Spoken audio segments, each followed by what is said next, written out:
ओम शांति।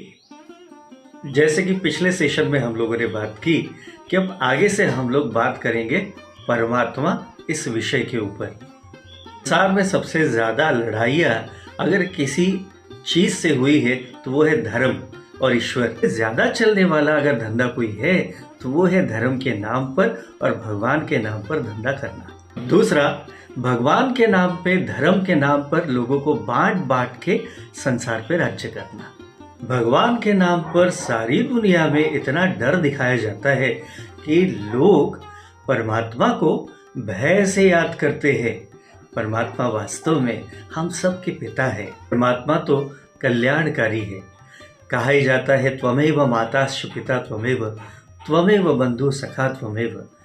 परमात्मा प्रेम के सागर है, बस हमें उनसे कनेक्ट होने की जरूरत है। संसार में ईश्वर के लिए इतना कंफ्यूजन क्यों निर्माण हुआ होगा?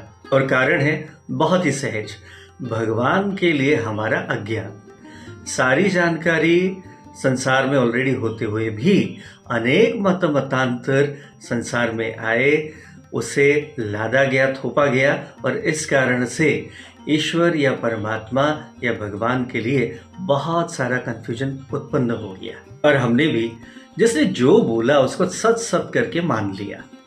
इसी ने संसार का सबसे ज्यादा नुकसान किया है।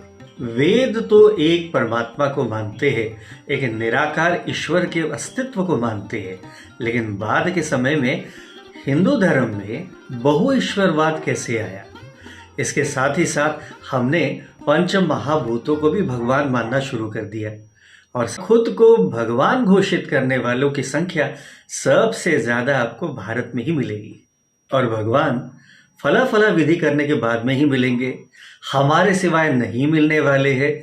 जैसे कि ईश्वरीय शक्ति प्राप्त करवाने का ठेका कुछ खास लोगों को परमात्मा ने दे के यहाँ संसार में भेज दिया है। सेल्फ प्रोक्लेम ठेकेदारों से और गॉड मैन से हमको बचने की जरूरत है।